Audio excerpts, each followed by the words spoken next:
Hello students, आज हम reciprocal pronoun पढ़ेंगे।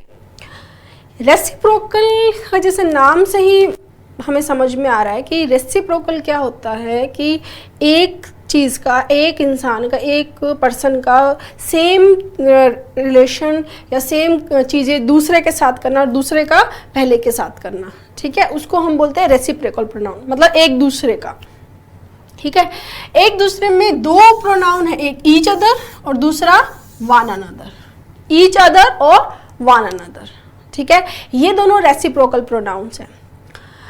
वैसे देखा जाए तो ट्रेडिशनल इंग्लिश की बात करें तो ईच अदर दो के लिए और वन अनदर दो से ज्यादा के लिए यूज होता है। मोर देन टू, अगर मोर देन टू है, मोर देन टू थिंग्स है, मोर देन टू पीपल है तो हम वन अनदर लेते हैं, और अगर टू है तो क्या लेते हैं, ईच अदर। वैसे देखा जाए तो दोनों में, अभी करंट इंग्लिश की बात करें तो करंट इंग्लिश में दोनों में कोई डिफरेंस नहीं है, दोनों को दोनों कंडीशन में यूज कर सकते हैं। यानी दो के लिए भी हम वन अनदर ले सकते हैं और दो से ज्यादा के लिए भी हम ईच अदर ले सकते हैं करंट इंग्लिश में। ठीक है, देखो each other and one other often use interchangeably with little difference in meaning. बहुत ही कम, लिटिल मतलब ना के बहुत ही कम डिफरेंस है इनका एक दूसरे में, क्योंकि जो डिफरेंस है वो क्या है, दो के लिए क्या आया, ईच अदर। ठीक है, ये ट्रेडिशनल इंग्लिश के अकॉर्डिंग है, ट्रेडिशनल जो ब्रिटिश इंग्लिश है उसी के अकॉर्डिंग मैं आपको बता रही हूँ। और ये चीज़ मैं इसलिए बता रही हूँ क्योंकि एग्जाम में आपको क्या चूज करना है, ठीक है, वो भी मैं बताऊंगी कि एग्जाम में अगर ऐसा आए तो आपका क्या स्टैंड होना चाहिए। लेकिन ब्रॉड वे में हमें इंग्लिश की नॉलेज के अकॉर्डिंग पता भी होना चाहिए कि किस तरह से आते हैं ये। ठीक है, दो ईच अदर की बात करें, दो लोग हैं तो दोनों एक दूसरे से लड़ाई कर रहे हैं या नफरत कर रहे हैं या प्यार कर रहे हैं, दोनों एक दूसरे से करते हैं, ठीक है, तो वो क्या हो गया, ईच अदर। वन अनदर में दो से ज्यादा है, यानी जो एक है वो उन चारों के साथ, ठीक है, दूसरे का भी रिलेशन किसके साथ में, बाकी चारों के साथ, वो क्या हो जाएगा, one another. Got my point? यहां देखो, a reciprocal pronoun, reciprocal pronoun refers to a mutual relationship. एक म्यूचुअल रिलेशनशिप है, मतलब जो एक साथ कर रहा है दूसरे वो पहले के साथ कर रहा है, ठीक है, तो एक म्यूचुअल रिलेशनशिप बिटवीन पीपल और थिंग्स, लोगों के या चीजों के बीच में जो म्यूचुअल रिलेशनशिप है वो कौन बताता है, ईच अदर और वन अनदर। ठीक है, देखो, दे हेट ईच अदर या दे हेट वन अनदर। यहां पर दे गिवन है, इट मीन्स ये प्लूरल है, दो तो है ही, दो है, दो से ज्यादा है ये क्लियर नहीं है, तो भी हमने क्या लिया है, ईच अदर भी ले सकते हैं और वन अनदर भी ले सकते हैं, दोनों ले सकते हैं ऐसे केसेस में। ठीक है, James and John meld each other और वन अनदर। यहां पर मेंशन है कि दो लोग हैं, एक जेम्स और दूसरा जॉन, फिर भी हमने दोनों प्रोनाउन काम में लिए हैं, ईच अदर भी और वन अनदर भी। यानी जो मैं आपको समझाना चाह रही हूं कि करंट इंग्लिश के अकॉर्डिंग ईच अदर और वन अनदर में कोई डिफरेंस नहीं बचा है। ईच अदर को दो से ज्यादा के लिए और दो के लिए दोनों केस में यूज करते हैं, और वन अनदर को भी सेम उसी वे में यूज कर सकते हैं, बट स्लाइटली प्रेफरेंस देते हैं आजकल ईच अदर को हर केस में, दो के केस में भी और दो से ज्यादा के केस में ईच अदर को प्रेफरेंस देते हैं आजकल। कि आप दो की बात कर रहे हो या दो से ज्यादा की बात कर रहे हो, तो उन दोनों केसेस में आप क्या यूज कर रहे हो, ईच अदर ले रहे हो। वन अनदर का यूज कम, वन अनदर का यूज थोड़ा कम कर दिया गया है। क्लियर? अब बात आती है एग्जाम की, कि एग्जाम में क्या करेंगे मैम। एग्जाम में क्या करना है, ट्रेडिशनल इंग्लिश को फॉलो करना है, क्योंकि जो बैंक एसएससी एग्जाम होते हैं उन्हीं को फॉलो करती हैं, और जो पीछे भी जो एग्जाम में क्वेश्चंस आए हैं उनका स्टैंड वही रहा है, तो हम भी उसी स्टैंड को मान के चलेंगे। अगर जो क्वेश्चन में मेंशन है दो लोग हैं, तो आप लिखेंगे ईच अदर। राइट। और अगर 2 से ज्यादा है, अगर क्या है 2 से ज्यादा, तो आप चूज करेंगे वन अनदर। ये आपका स्टैंड रहेगा एग्जाम में, 2 के लिए ईच अदर, 2 से ज्यादा के लिए वन अनदर। ठीक है, कई चीजें ऐसी होंगी जो वो 2 ही होती है, ये मेंशन नहीं करेगा। जैसे फॉर एग्जाम्पल कपल है, तो कपल जो है वो एक दूसरे की तरफ देख रहे थे, स्माइल कर रहे थे, तो ये अंडरस्टूड है कि कपल क्या होंगे, 2 लोग ही होंगे। ठीक है, तो वो वहां अंडरस्टूड है तो क्या आ जाएगा, ईच अदर। ठीक है, हाथ है तो 2 होंगे, नीज है 2 होंगे, तो जो चीज अंडरस्टूड है कि 2 ही होंगी, तो वहां पर मेंशन करने की जरूरत नहीं है कि ये 2 हैं। ठीक है, उस केस में आप किसको यूज करोगे, ईच अदर। और जहां पर 2 से ज्यादा की बात होगी वहां क्या लोगे आप, वन अनदर। क्लियर, ये आपके एग्जाम में पॉइंट जो स्टैंड है आपका वो ये रहना चाहिए। ठीक है ना, आगे देखो यहां हम पजेसिव की बात करते हैं। हमने पजेसिव पढ़ा था नाउन में, राइट। तो वही पजेसिव जब हमें रेसिप्रोकल प्रोनाउन में यूज करना हो तो हम बिल्कुल आराम से कर सकते हैं। इनके बाद में क्या लगाएंगे, एपोस्ट्रोफी एस, एपोस्ट्रोफी एस। जैसे देखो, बोथ प्रोनाउंस में used with apostrophe S, possessive determiner construction. इसको हम क्या बोल सकते हैं, पजेसिव डिटर्मिनर।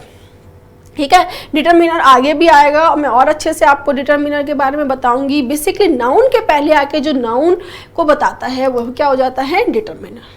ठीक है, माय नेबर, माय नेबर, मेरा नेबर, एंड आई, है ना। क्या यहाँ पर आई एंड माय नेबर हो सकता था, ये हमने ये कॉन्सेप्ट ये हमने पर्सनल प्रोनाउन में भी किया था, है ना, कि हम जो है पहले सामने वाले को बताते हैं, my wife and I, my parents and I, my brother and I, my neighbour and I. ठीक है, हम खुद को बाद में लेंगे, जब कोई गलती कर देंगे तब खुद को पहले ले लेंगे। ठीक है, my neighbour and I R always borrowing one another's और ईच अदर्स बाइक। बाइक्स मतलब मेरे पास भी बाइक है, मेरे नेबर के पास भी बाइक है। ठीक है, तो हम लोगों के पास अलग अलग बाइक है, तो हम क्या करते हैं, एक दूसरे की बाइक लेते रहते हैं। मैं उसकी बाइक यूज कर लेता हूँ, वो मेरी बाइक यूज कर लेता है, यानी एक दूसरे की चीज हम यूज कर रहे हैं। तो यहाँ पर वन अनदर भी सही है और ईच अदर भी सही है। यहाँ पोजीशन शो करना है हमें, किसके साथ में, पोजीशन किसके साथ शो करना है, बाइक्स के साथ। तो हमने क्या लगाया, एपोस्ट्रोफी एस। ठीक है, तो आप यहां से ये चीज क्लियर कर लेंगे कि रेसिप्रोकल प्रोनाउन में भी हम एपोस्ट्रोफी एस लगाएंगे, जैसे रिक्वायरमेंट होगी सेंटेंस की उसी के अकॉर्डिंग हम एपोस्ट्रोफी एस लगाएंगे। ऐसा नहीं कि रेसिप्रोकल प्रोनाउंस एपोस्ट्रोफी एस नहीं लेते, बिल्कुल लेते हैं। क्लियर, ठीक है। नेक्स्ट, ये नोट ध्यान से समझेंगे। We entertained ourselves when it rained. ठीक है, we entertained each other when it rained. अब देखो स्टूडेंट, इन दोनों में क्या डिफरेंस है, इन दोनों का डिफरेंस जो आपको समझ में आता है अपनी कॉपी में लिखेंगे।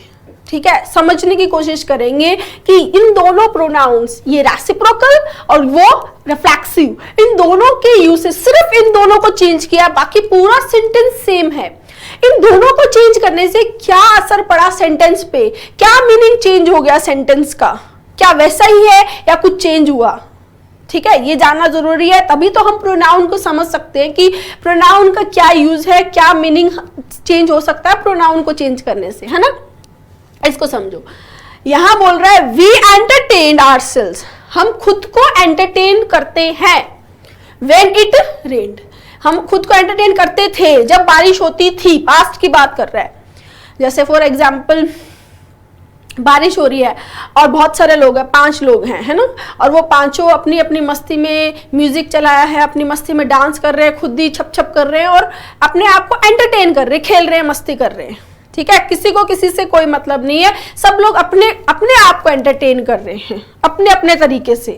किसी का कोई तरीका हो सकता है, किसी का कोई तरीका हो सकता है, लेकिन अपने तरीके से खुद को एंटरटेन कर रहे हैं, राइट। तब क्या आएगा, रिफ्लेक्सिव प्रोनाउन, जब जो एक्शन है एंटरटेन का वो वी खुद के ऊपर करेगा। जब एंटरटेन करने का एक्शन हर आदमी अपने ऊपर करेगा, ठीक है, एक्शन एंटरटेन का हम खुद के ऊपर करेंगे, तब क्या आएगा? Reflexive pronoun, right? ठीक है, अगर हम we entertain each other when it rained, ऐसा हम बोलते हैं, इट मीन्स हम जो एक्शन है एंटरटेन का वो खुद पे नहीं कर रहे हैं, हम एक दूसरे पे कर रहे हैं। यानी कि जो 5 लोग हैं, 4 लोग हैं, उनमें से प्रत्येक एक जो पर्सन है वो ऐसा कुछ कर रहा है कि दूसरा एंटरटेन हो रहा है, हंसा रहा है या कोई जोक सुना रहा है या जो भी एक्टिविटीज आपस में कर रहे हैं वो एक दूसरे के साथ कर रहे हैं। यानी कि वो एक्शन किस पे कर रहे हैं? एक दूसरे पे कर रहे हैं, और उनका जो रिलेशनशिप है वो म्यूचुअल है, यानी सभी एक दूसरे के साथ में ऐसी एक्टिविटीज कर रहे हैं कि वो लोग एंटरटेन हो रहे हैं, राइट? तब क्या आएगा? Reciprocal pronoun. क्लियर है गाइस? ठीक है, नेक्स्ट देखो, यहां से और अच्छे से क्लियर होगा। They are looking at each other, they are looking at themselves. ठीक है, अब 2 लोग हैं, ठीक है, अब ये दोनों लोगों ने क्या किया? एक दूसरे को देख रहे हैं, ठीक है, तो 2 लोग एक दूसरे को देख रहे हैं, ठीक है, एक्शन किस पे कर रहे हैं? लुकिंग का एक्शन एक दूसरे पे कर रहे हैं, पहला दूसरे के साथ, दूसरा पहले के साथ, ये दोनों एक दूसरे को देख रहे हैं। They are looking at each other, right? ठीक है, फिर they are looking at themselves, वो खुद को देख रहे हैं। खुद को देखने का मतलब दोनों के हाथ में मिरर है, 2 लोग हैं, दोनों के हाथ में मिरर है और वो अपने आप को देख रहे हैं। तो हम बोल रहे हैं क्या? 2 लोग खड़े हैं, है ना, और दोनों के हाथ में शीशा है, मिरर है, और वो अपना अपना चेहरा देख रहे हैं, तो हम क्या बोलेंगे? They are looking at themselves. Clear? और वो दोनों ऐसे ही खड़े हैं और एक दूसरे को देख रहे हैं, तो हम क्या बोलेंगे? They are looking at each other. Clear है गाइस? समझ में आया? तो रिफ्लेक्सिव प्रोनाउन मतलब खुद पे होगा एक्शन, और रेसिप्रोकल होगा तो एक दूसरे पे होगा। क्लियर है ना? ठीक है, नेक्स्ट, यहाँ ये भी एक स्ट्रक्चर है ईच अदर की, जिसको समझना है। The drivers blamed each other या one another for the accident. Driver ने, जो एक्सीडेंट हुआ उसमें एक पहले जो 2 ड्राइवर होता है, एक्सीडेंट हो गया, तो बहुत बार ऐसा होता है कि किसी की भी गलती हो, दोनों एक दूसरे को ब्लेम करते कि तुमने ऐसा नहीं किया, तुमने इंडिकेटर नहीं दिया, तुमने एकदम से रोक दिया, तो वो एक दूसरे को ब्लेम कर रहे हैं, ठीक है। इसमें दूसरा कंस्ट्रक्शन ऐसा भी हो सकता था, क्या? Each driver blamed the other for the accident. तो ये भी क्वाइट सिमिलर मीनिंग देगा जो ये देगा, ठीक है। ये इसको लिखने का एक और तरीका है, each driver blamed the other. Each other को हमने एक और तरीके से लिखा है।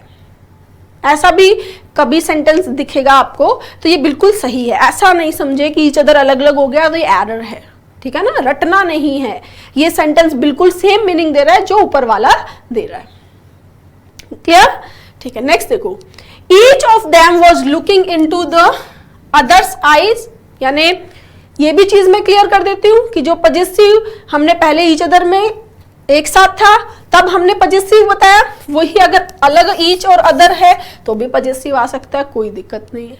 जैसे यहाँ आया, they were looking into each other's eyes, वो एक दूसरे की आंख में देख रहे थे, या each of them was looking into the other's eyes, both are the same meaning.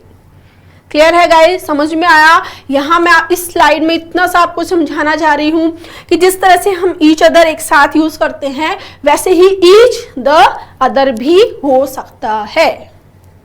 Clear? ठीक है, next.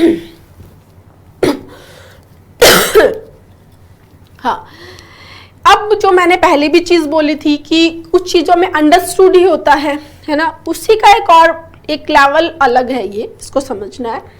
We do not normally use each other and one other after words like meet, marry, ठीक है, divorce, case, separate, fight, ठीक है।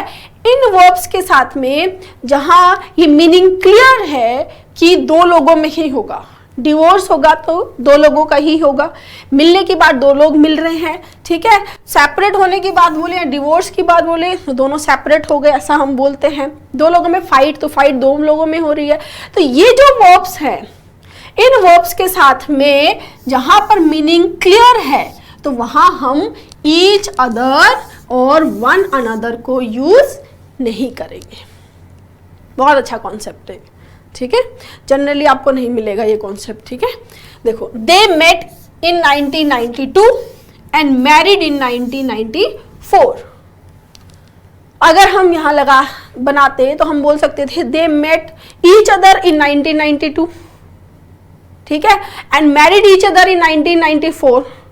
तो each other का meaning का कोई रिक्वायरमेंट, ईच अदर वर्ड की कोई यहाँ पर रिक्वायरमेंट ही नहीं है। जब ये अंडरस्टूड है कि वो दो लोग मिलेंगे, दो लोगों ने शादी की है, तो ये अंडरस्टूड है यहाँ पर। तो इन वर्ब्स के साथ में हम रेसिप्रोकल प्रोनाउंस यूज नहीं करेंगे, ठीक है। नेक्स्ट देखो, James and Xenia met in 2009। तो James and Xenia met each other in 2009। तो ईच अदर की जरूरत ही क्या है, ठीक है, जब वो दोनों, यहां वर्ब क्या आ गई है, मेट। क्लियर है गाइस? समझ में आया कि जब हमें मीट, मैरी, डिवोर्स के सेपरेट, फाइट, इस तरह की वर्ब्स मिलेंगी तो उन सेंटेंसेस में रेसिप्रोकल प्रोनाउन हम यूज नहीं करेंगे। क्लियर? अब एक बार हमने जो भी पढ़ा है अभी उसको एक बार क्विकली रिवाइज कर लेते हैं, है ना। स्टार्ट करते हैं। रेसिप्रोकल प्रोनाउन दो है, ईच अदर और वन अनदर, ठीक है। दोनों में बहुत ही कम डिफरेंस है। आजकल हर कंडीशन में हम ईच अदर यूज करने लगे। ट्रेडिशनल में ईच अदर दो के लिए और वन अनदर दो से ज्यादा के लिए आता है, ठीक है। यहाँ पर दोनों केस पॉसिबल है, they hate each other, they hate one another, ठीक है। James and John mail each other और वन अनदर। वैसे करंट इंग्लिश में दोनों में कोई डिफरेंस नहीं बचा है, ठीक है। इस केस में हम ईच अदर, वन अनदर जो रेसिप्रोकल प्रोनाउन है, इनके साथ में पजेसिव यूज कर सकते हैं। जब रिक्वायरमेंट होगी पजेसिव डिटर्मिनर कंस्ट्रक्शन की तो इनके बाद में अपोस्ट्रोफी एस आ जाएगा, ठीक है। नेक्स्ट, जब रिफ्लेक्सिव होता है तब एक्शन खुद पे होता है, और each other, one other reciprocal होता है तो एक्शन दूसरे पे होता है, यानी एक दूसरे के ऊपर। क्लियर? ठीक है। नेक्स्ट, ईच अदर के जैसा ही कंस्ट्रक्शन है, each dot dot dot the other, ये भी लगभग सेम मीनिंग देगा जो ईच अदर देगा, ठीक है। कुछ वर्ब्स, मीट, मैरी, डिवोर्स, किस, सेपरेट, फाइट, इस तरह की वर्ब्स हैं जिन केसेस में हम रेसिप्रोकल प्रोनाउन यूज नहीं करेंगे, क्योंकि वो कंटेक्स्ट में ही उसका मीनिंग क्लियर हो जाता है उस वर्ब से ही। क्लियर? यहां तक हमने पढ़ा। अब एक दो क्वेश्चंस देख लेते हैं जो मैंने पहले भी आपको बोल दिया था जब हमने ये वीडियो स्टार्ट की थी तभी, कि एग्जाम में अगर क्वेश्चंस आते हैं तब आपको क्या स्टैंड लेना चाहिए वो अब देखना है, ठीक है। जैसे यहां देखो, कॉपी में नोट करेंगे आप क्या आंसर है आपका। The two sisters shouted at one another in public.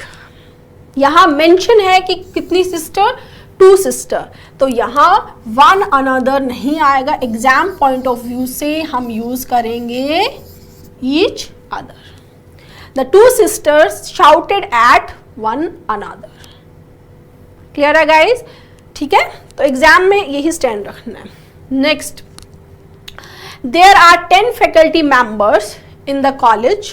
10 faculty members है, but they generally do not like to talk to each other.